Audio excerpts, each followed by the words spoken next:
Assalamualaikum warahmatullahi wabarakatuh. Alhamdulillah, alhamdulillah, alhamdulillah. Kita panjatkan puji syukur kepada Allah Subhanahu wa Ta'ala yang masih memberikan kesempatan kepada kita semua untuk berjumpa kembali di acara sesi tanya jawab kajian di perguruan. Salawat dan salam kita haturkan kepada junjungan Nabi besar kita, Nabi Muhammad Sallallahu Alaihi Wasallam. Allahumma sholli ala Sayyidina Muhammad wa ala ali Sayyidina Muhammad.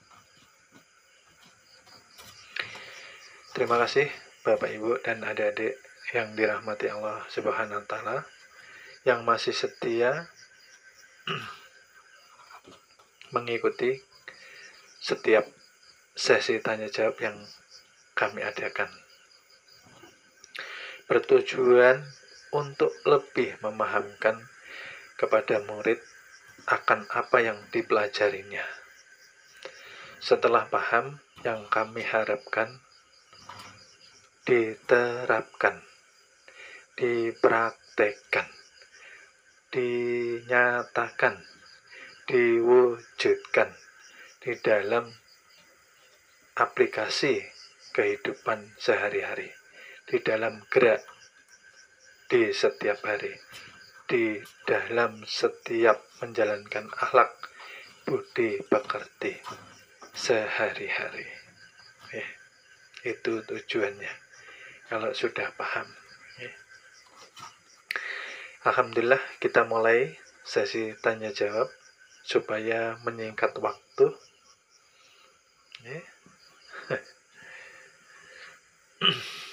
Baik, yang pertama, pertanyaannya ialah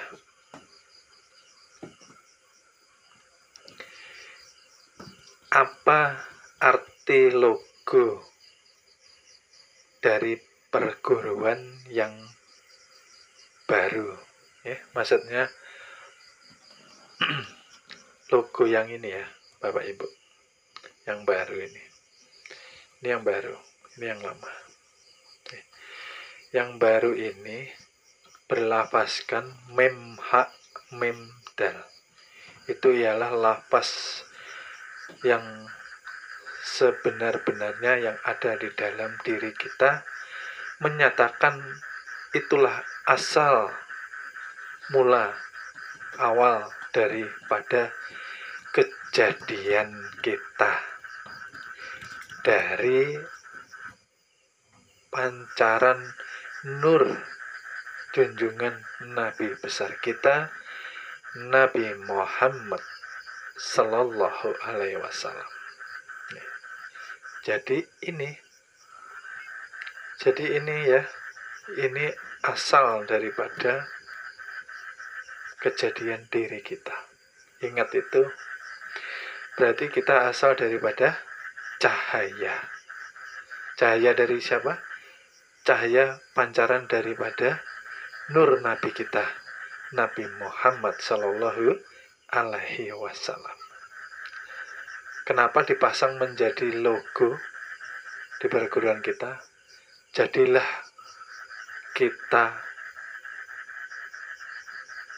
sebenar-benarnya umat Rasulullah. Jagalah kesucian cahaya yang dititipkan kepada kita. Jangan dikotori. Logo ini ialah amanah bahwa kita harus menjaga kesucian cahaya yang telah Allah titipkan kepada kita. Seperti itu ya, Ibu. Sudah saya jawab pertanyaannya. Dan yang kedua, ada pertanyaan lagi di sini ya. Pertanyaannya begini. Oh, ini bukan pertanyaan ya. Ini beliau menyatakan begini, karena kita berasal dari 4 anasir. Nah, ini saya stop dulu ini ya. karena kita berasal dari 4 anasir. Nah, ini saya stop, saya titik tanda tanya, nggih. Di sini harus dibenarkan kalimatnya, nggih. Kalimatnya ini kurang pas. Karena kita berasal dari 4 anasir, ini salah, ya, kata-katanya kurang pas. Kita bukan berasal dari 4 anasir. Yang dikatakan 4 anasir itu ialah alwamah, amarah, supiyah, mutmainah. Itu titipan Allah kepada kita untuk menemani hidup kita selama ada di dunia. Seperti itu, nggih? Paham, nggih? Asal kita bukan dari 4 anasir, kita berasal daripada nur, dari nurnya junjungan Nabi besar kita, Nabi Muhammad Sallallahu Alaihi Wasallam. Ya, itu asal mula kita. Prosesnya yang terzahir sudah diterangkan lewat perguruan, lalu yang batin Allah tiupkan, yang zahir melalui proses, melalui proses perantara ayah dan ibu. Itu pun juga dari air rasa ayah dan air rasa ibu dikatakan nur juga, karena asal daripada tanah, air, angin, dan api dinaikkan lagi, berasal dari nur cahaya juga, nur junjungan Nabi besar kita, Nabi Muhammad Sallallahu Alaihi Wasallam. Jadi harus lebih rajin belajar lagi, menyimak kajian-kajian dengan tenang, karena kuncinya di situ, menyimak pelajaran. Kalau hati tidak tenang, pikiran tidak tenang, menyimak pelajaran tidak bisa masuk ilmunya, pelajarannya. Harus diulang-ulang menyimak pelajaran itu. Tidak cukup sekali, kurang paham, didengarkan lagi kajian yang sebelumnya, didengarkan lagi kajian sebelumnya, karena dari kajian ke kajian terkadang saling berkaitan, saling bersambung, dan saling menjelaskan. Nah, jadi mari lebih giat belajar lagi. Tidak apa-apa, sambungannya terus seperti ini, saya lanjutkan. Apakah boleh setiap kali mengucapkan salam kepada 4 anasir? Maksudnya, apakah boleh setiap kali kita seandainya keluar rumah, mengucapkan salam ke tanah, ketika kita merebus air, mengucapkan salam ke air, atau waktu mandi, terus apakah kita boleh ketika kita menyalakan kompor mengucapkan salam kepada api? Oh, silahkan, bagus, boleh. Karena anasir itu sahabat kita, mereka hidup, mereka perlu dihargai. Nah, maka ya disalami juga, boleh, silahkan, ya. Gimana, sudah jelas ya? Nanti kalau kurang jelas bisa bertanya lagi. Nanti masalah 4 anasir salamnya nanti bisa di share lagi di grup, ya. Pertanyaan selanjutnya, setiap kali akan membaca sholawat, apakah harus diawali tawasul? tawasul hanya sekali saja ya. Selanjutnya silakan. Tidak perlu diawali lagi dengan tawasul. Seumpamanya baru bangun tidur, mengucapkan tawasul, baru sholawat. Nah, seharian nanti tidak perlu tawasul lagi. Cukup sekali. Okay? Terus ketika kita akan tidur pun langsung bersolawat tidak apa-apa. Okay? Masalah tawasul itu kan masalah keluangan waktu. Okay? Kalau tidak repot, boleh tawasul lagi. Kalau repot, terburu-buru, waktunya sempit, umpamanya. Langsung aja tidak apa-apa. Okay? Baik, yang selanjutnya. Ini sudah saya tandai dulu biar tidak lupa. 1, 2, 3, 4. Oke. 4 pertanyaan sudah kita jawab. Selanjutnya, apabila dalam perjalanan bersepeda, ketika saya mau sholatul daim, apa diawali dengan 3 nama suci? 3 nama suci cukup dibaca sekali, tidak apa-apa ya. Maksudnya apa toh membaca 3 nama suci ini?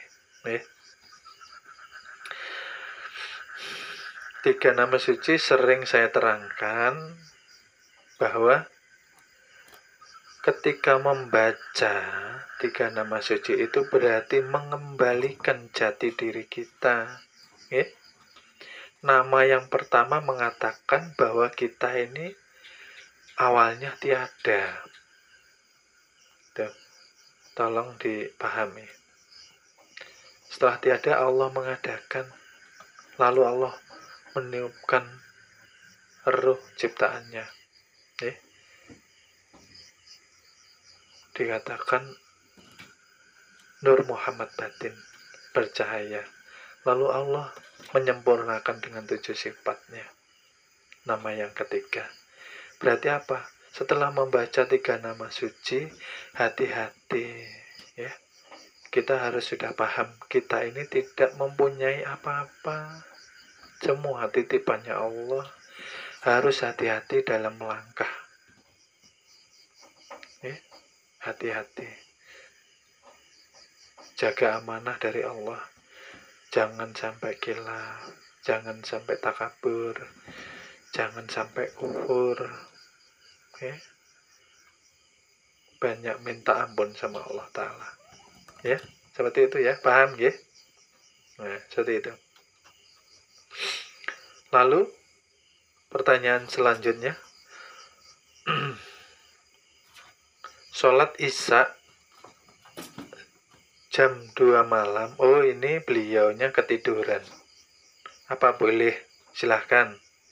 Lalu dilanjut tahajud. Silahkan. Tidak apa-apa. Tidak apa-apa. Silahkan. Asal jangan melewati sholat subuh. Atau pas mau subuh ya jangan ya.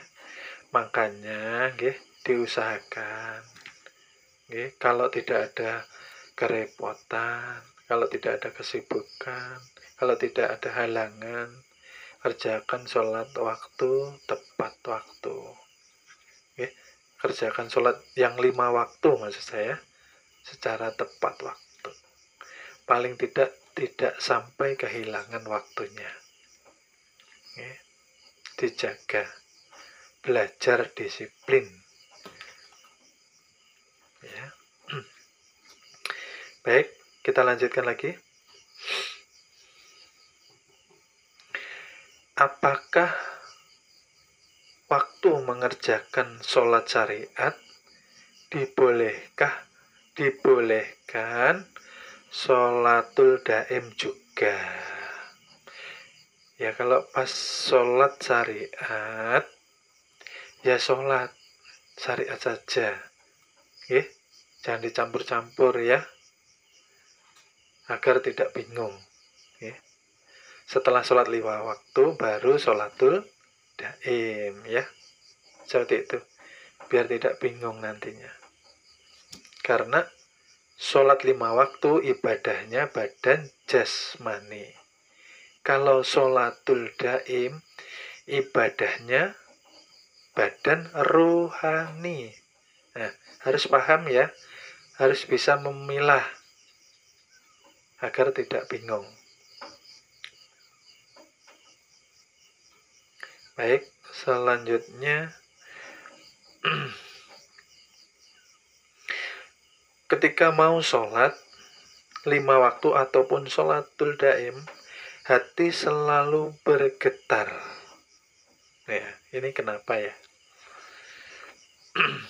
Ketika bergetar berarti harus berterima kasih. Bergetar itu tanda hati kita sedang dihidupkan. Oke, dihidupkan dari kelalaian. Bersyukur, banyak istighfar, oke? Itu tadi. Tidak perlu takut. Lanjut.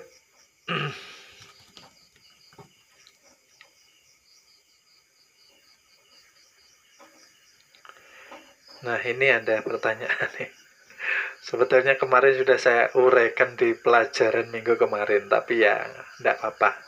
Makanya minta tolong pada murid-murid yang tercinta, murid-murid yang terkasih, murid-murid yang tersayang.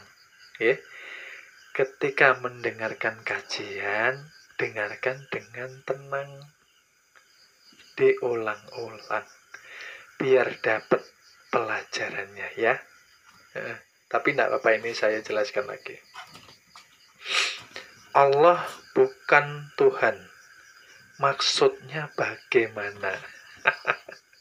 Ini memang harus didengarkan dengan tenang. Kalau tidak tenang, tidak paham. Takutnya malah salah paham. Ya. Masya Allah.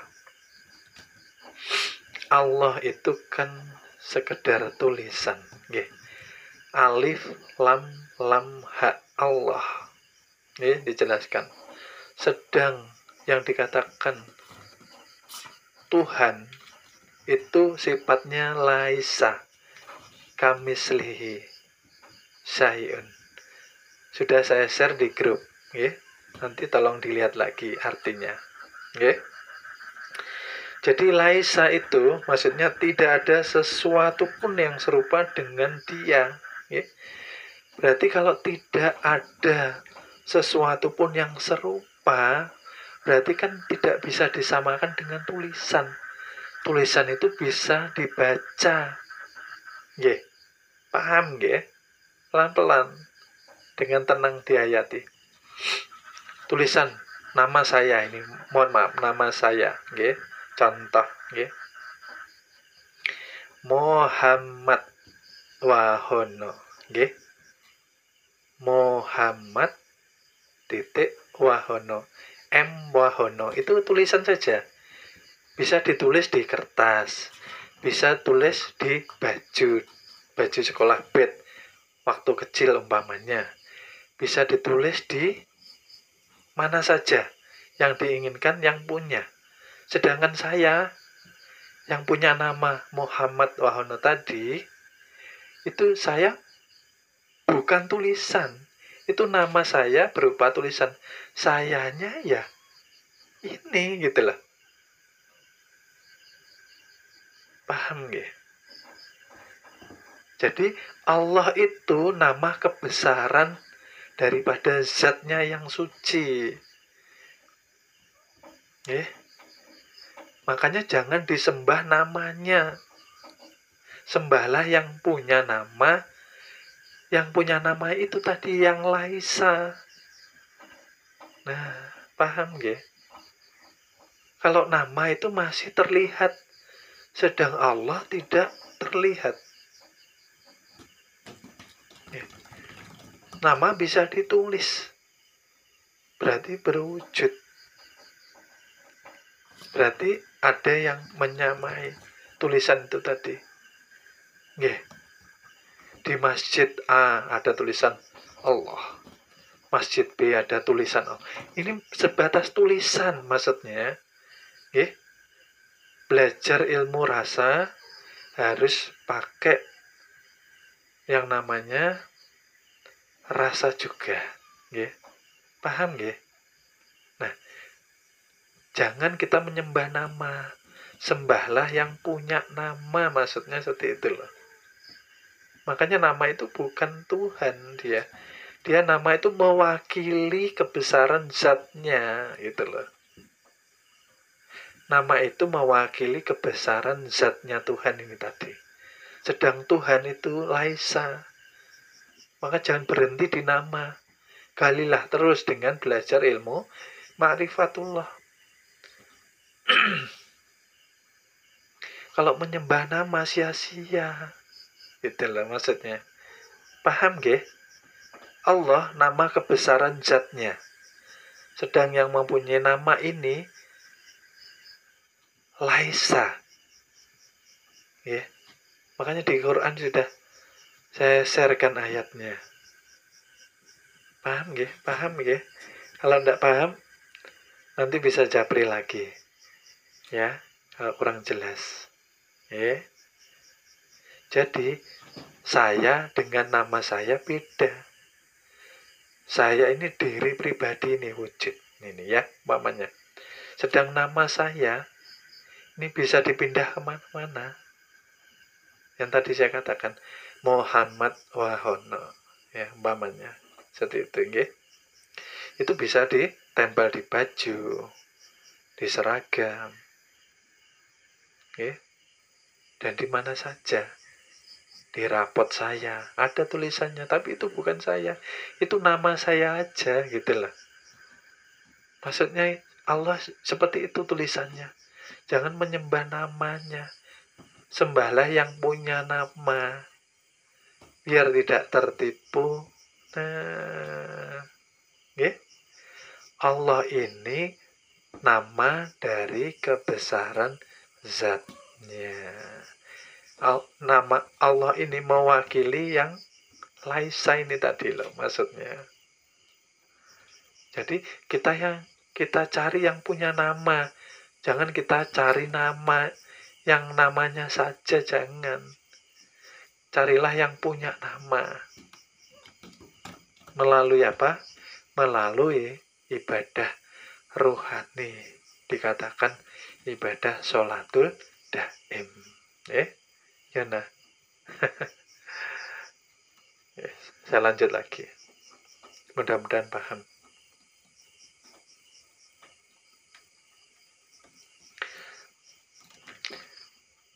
Ya. Terus nah ini apa yang dimaksud dengan sholatul daim? Sholatul daim ialah ibadah rohaniyah. Ruh yang menjalankan. Ya. Kalau sholat 5 waktu ibadah jasmaniyah. Jadi jasmani yang mengerjakan. Ya. Jadi dua-duanya ibadah.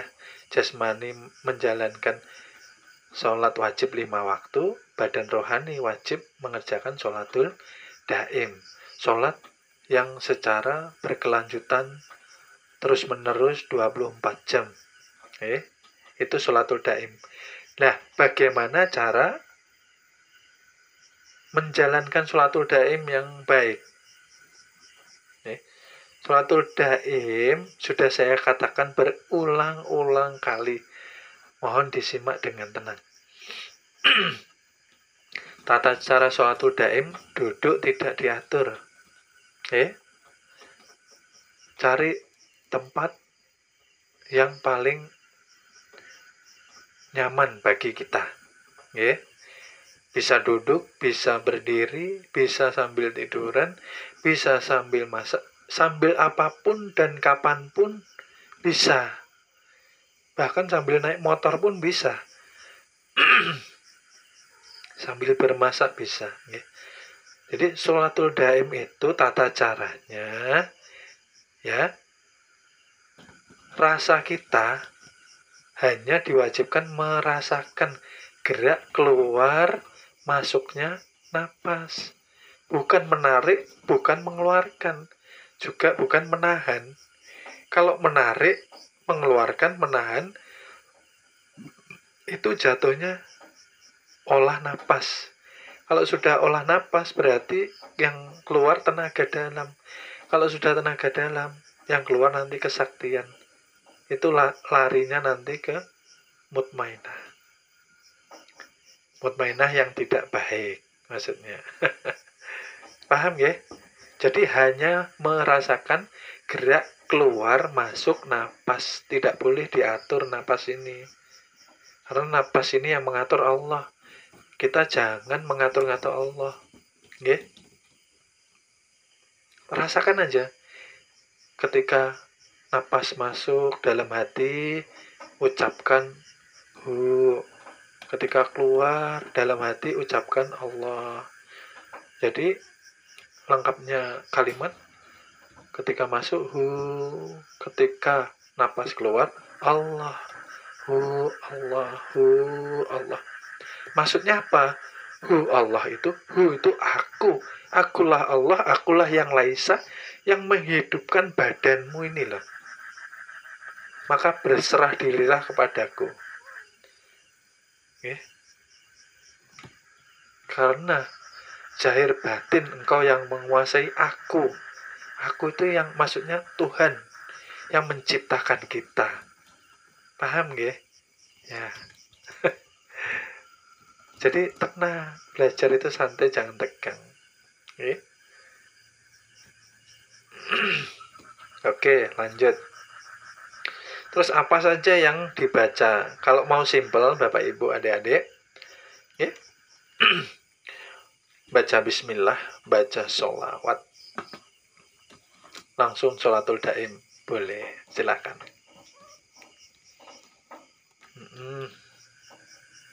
Nah, ini ada lagi ya pertanyaan ini. Apakah sholatul daim ada rokaatnya? Tidak ada. Yang ada rokaatnya itu sholat 5 waktu. Sholat badan jasmani. Ini sholatnya badan ruhani. Memakai rasa. Oke, lanjut. Masya Allah.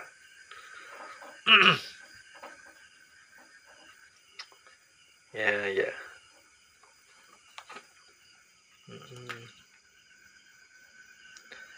Nah ini.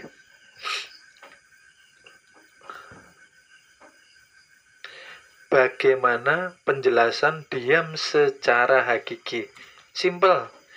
Kalau mau diam secara hakiki, diamkan perasaan, diamkan pikiran, diamkan angan-angan, diamkan impian.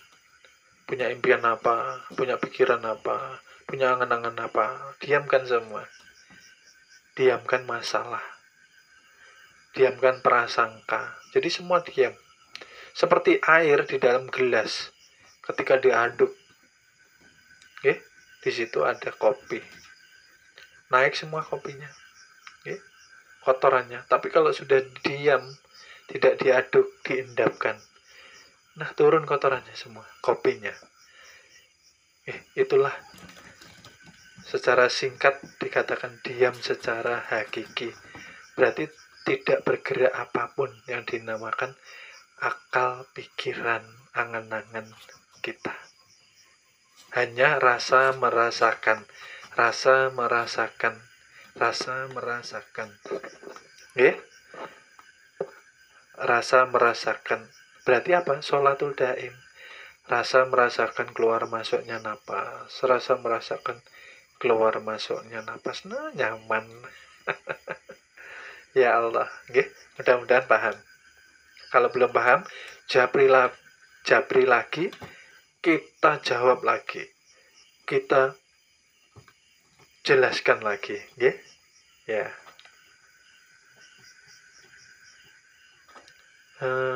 Lanjut lagi pertanyaannya. Wah, alhamdulillah.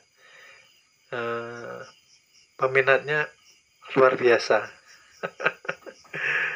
Alhamdulillah. Ya.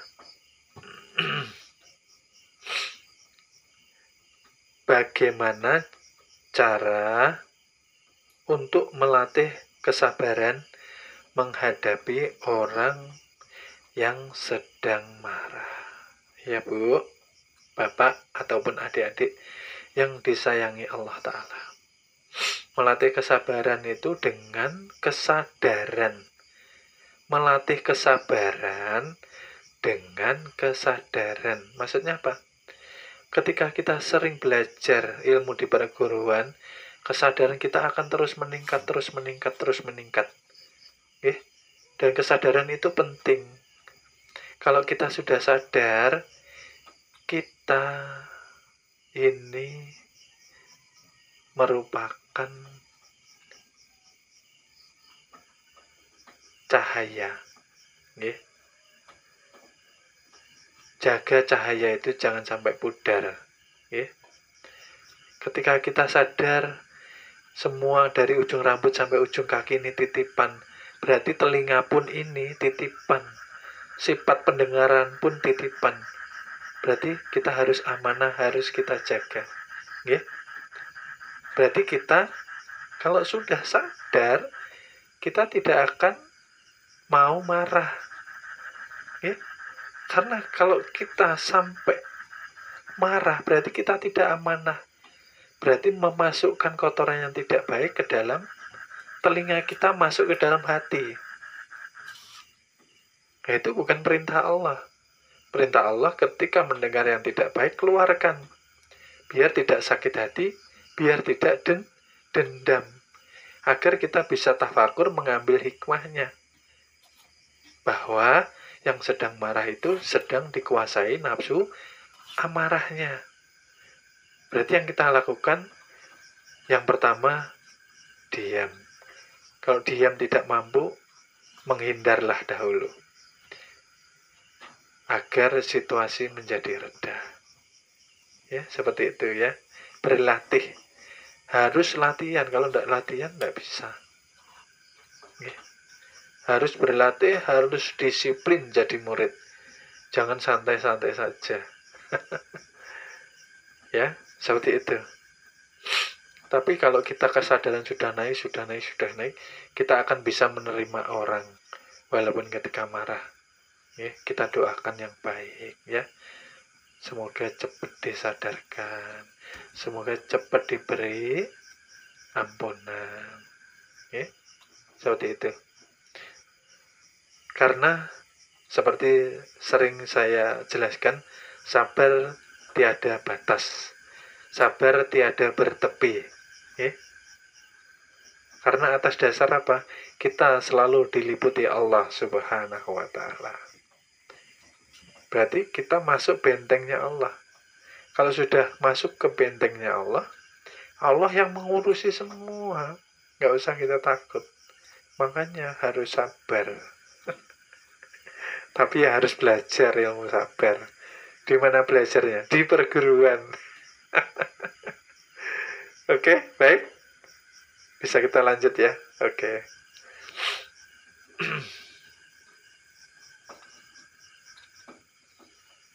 Ya, di sini ada lagi. Bagaimana cara membersihkan diri dari dosa?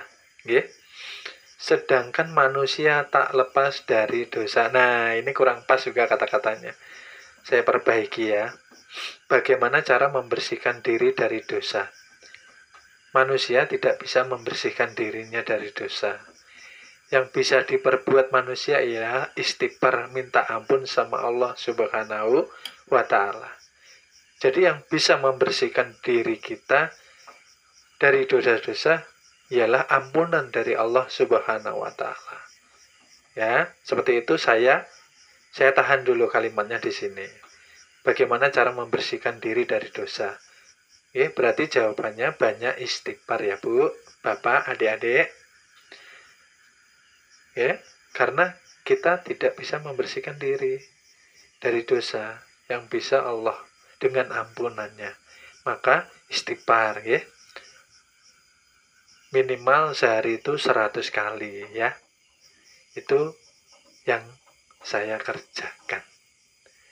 Kalau Bapak Ibu terserah seikhlasnya. Terus ini disambung nih. Sedang manusia tak lepas dari dosa. Iya betul. tak lepas memang dari dosa manusia itu. Semua punya dosa. Ya, saya pun juga mempunyai dosa. Tetapi kita manusia diberi akal. Setelah tahu yang ada yang salah, harusnya kita mau belajar untuk memperbaiki. Ya, disitulah pentingnya kita mengejar ilmu. Disitulah pentingnya kita belajar. Bagaimana mau lepas dari dosa kalau tidak mau belajar mengantisipasinya? Sudah tahu salah, besok diulangi lagi. Sudah tahu salah, besok dijalankan lagi. Sudah tahu salah, besok diterjang lagi. Karena tidak mau belajar. Nah, dengan belajar, insya Allah kita akan lepas sedikit demi sedikit daripada dosa. Karena sudah tahu, oh ini tidak baik, ini tidak boleh dikerjakan. Masa mau diterjang terus? Nggih. Ya itu kan kesalahan manusia sendiri berarti. Tidak mau lepas dari dosanya. Karena tidak mau belajar gitu loh. Nggih. Kemarin-kemarin sholat merasa bisa sholat. Akhirnya sombong, tapi sombongnya sombong halus. Setelah belajar di perguruan, oh ternyata yang sholat bukan kita. Ruh. Nggih. Sifat kebesaran Allah. Badan jasmani yang disolatkan. Nah, akhirnya timbul apa? Timbul menyesal. Akhirnya istighfar. Nah, setelah tahu kan tidak diulang lagi. Nah, terlepas kita dari satu dosa. Umpamanya seperti itu. Jadi bagaimana kita mengurangi agar kita tidak banyak dosa. Itu loh. Jadi jawabannya seperti ini. Bukan manusia tak lepas dari dosa, ya. Sedang manusia tak lepas. Bisa manusia lepas ini sedikit demi sedikit. Nah, harus belajar, harus memperbaiki diri. Bagaimana kita mau selamat kalau tidak mau belajar? Masa mau bergelimang dosa terus? Di perguruan kita ini digembleng untuk paham, ya, jalan selamat di dunia sampai nanti di akhirat. Ya, seperti itu. Makanya ditunjukkan, oh ini jalannya salah, oh ini tidak boleh, ini jangan diterjang. Ya. Terkadang murid tuh ya luar biasa. Ya. Sudah dibilangin, ini tidak baik, dijalankan masih. Ini tidak boleh diterjang, malah dilompati. Masya Allah, ya. Tapi ya tidak apa-apa, namanya juga belajar, harus terus semangat berbenah diri, semangat introspeksi diri, semangat dalam memperbaiki diri, semangat di dalam belajar. Ya. Harus terus semangat, tidak boleh berkecil hati. Karena ampunan Allah melebihi lautan samudera. Ya. Maka terus cari ridhonya Allah Subhanahu wa Ta'ala, ya. Oke, kita lanjut lagi pertanyaannya. Bagaimana memesrakan badan kasar dan badan halus? Jawabannya simpel, dengan sholatul daim. Rasa merasakan. Nggih, yang mempunyai rasa, nggih, badan halus, yang merasakan badan kasar. Setelah mendapatkan rasa, itu namanya mesra. Paham ya? Dapat rasa itu namanya mesra. Memesrakan diri antara badan kasar dan badan halus. Setelah mesra, maka badan kita akan bercahaya. Kalau orang Jawa mengatakan mawa cahyo. Badan jasmani bercahaya, badan rohani bercahaya. Ya, oke, simple. Selanjutnya, oh ya, sekarang masalah syafaat anak kepada orang tua, ya. dulu di pelajaran mengatakan bahwa suami tidak bisa mensyafaati istri, ya. Istri tidak bisa mensyafaati suami. Lah iya, selamat tuh masing-masing yang berbuat di diri masing-masing kok. Ya, paham nggih? Seperti itu.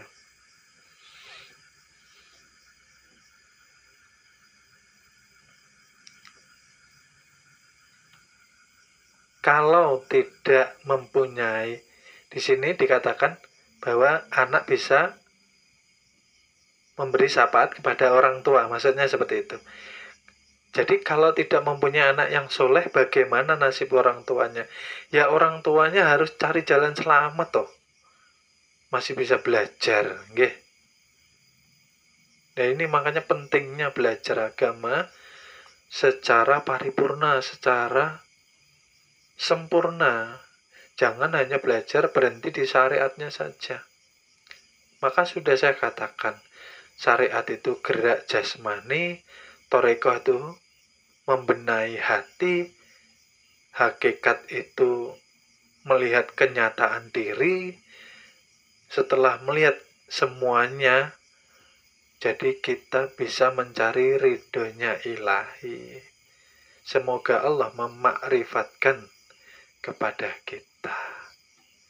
Nah itu loh maksudnya. Jadi jangan satu aspek aja dipelajari. Maka di sini pentingnya orang tua itu berperan serta mendidik anak dari kecil. Orang tua sebagai contoh figur kepada anak-anaknya. Maka jangan sembrono jadi orang tua gitu loh. Ya. Orang tua itu tanggungannya berat. Harus memberi contoh suri tauladan kepada anak yang baik. Dan orang tua pun wajib menimba kesempurnaan ilmu agama. Orang tua jangan bergantung kepada anak. Masalah keselamatan harus berjuang. Selama Allah masih memberi nafas, kita harus terus rajin belajar di situ. Maksudnya seperti itu, nggih. Nanti kalau kurang jelas bisa kita ulas lagi di pelajaran yang berikutnya. Jadi jangan takut nasib orang tua ya. Kita harus berjuang toh. Ya. Makanya belajar penting itu. Makanya dikatakan belajar itu fardu ain, wajib, karena untuk keselamatan kita itu loh. Ya. Lalu di sini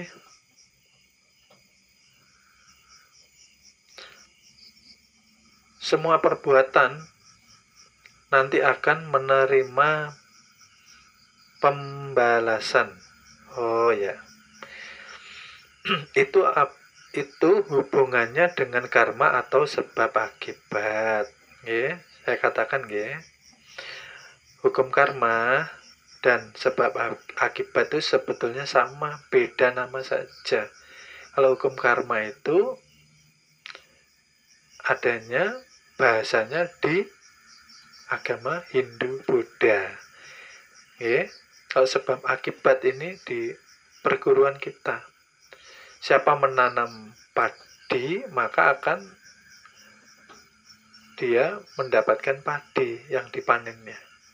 Dan seperti itu. Yang menanam baik akan mendapatkan kebaikan. Ya. Terus seumpama leluhur pernah berbuat yang tidak benar atau dosa, anak cucu yang menerima hukuman harus menerima dengan ikhlas betul. Kenapa?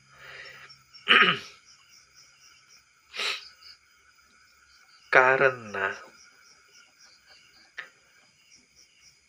leluhur kita atau nenek moyang kita yang pernah berbuat dosa, terkadang mereka tidak bisa menebus kesalahan mereka.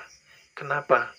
Karena ketika mereka dibersihkan oleh Allah, dihisap dosa-dosanya oleh Allah, mereka tidak ikhlas. maka kita yang jadi anak cucu ini mau tidak mau ya meneruskan. Yaitulah di situ Allah memberikan pelajaran, hati-hatilah di dalam beramal di kehidupan dunia ini. Jangan menanam yang tidak baik. Ya, jangan berpikir diri sendiri, pikir anak cucu kalau mau berbuat tidak baik ini, ya. Jangan memikirkan diri sendiri. Ini ada tanda kutipnya. Kalau dipikir kok kurang adil, ya karena pikiran kita pikiran makhluk. Allah itu yang paling adil. Kenapa kok anak cucu sampai ikut merasakan? Karena nenek moyangnya tidak ikhlas dibalas oleh Allah. Kuncinya di situ. Tapi kan anak cucu tidak melakukan dosa itu. Iya, betul. Tapi ini sebagai tanggung jawab keturunan. Ya inilah yang tadi saya katakan mengandung pelajaran yang sangat berharga, bahwa selalu berhati-hatilah menjalani amal budi pekerti di dunia.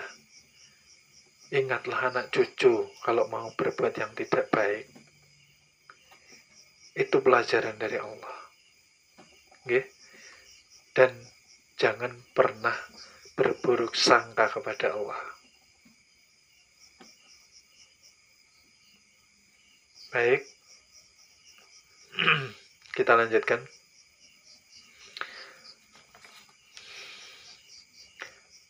Oh, ini ada satu ini. Bagaimana adab kita sebagai murid ketika berdoa mengharap anak agar menjadi anak yang benar-benar soleh dan mengerti atas, agar bisa mendoakan orang tuanya. Okay? Silahkan kalau mau berdoa minta anak soleh, silahkan. Itu syariatnya, okay? Ikhtiarnya.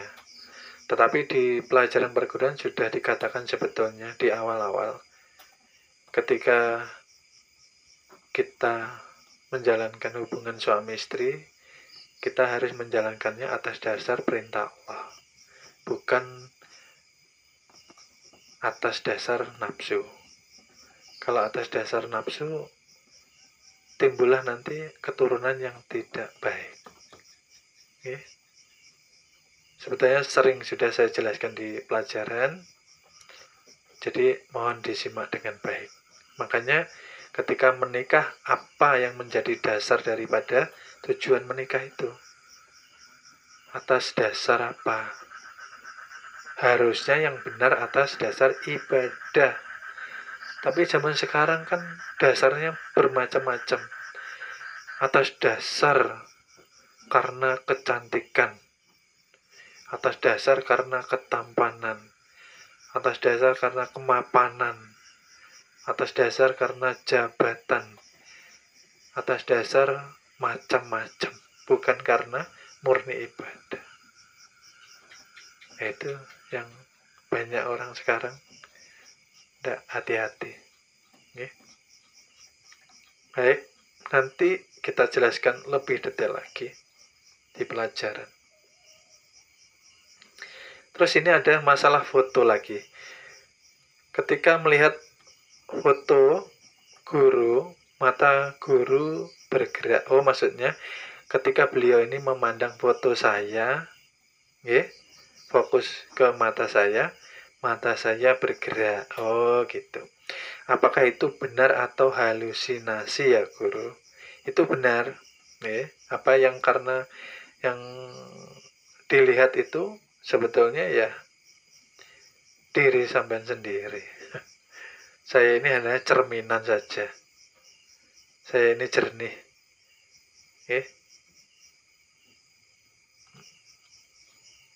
Paham ya? Foto saya itu jernih sebetulnya. Kalau yang sudah paham. Baik. Ada yang selanjutnya kah? Oh, ini pertanyaan pamungkas nih. Apakah murid yang sudah lama bisa melihat sholatul daim murid yang lainnya sudah bisa melihat benar atau salahnya?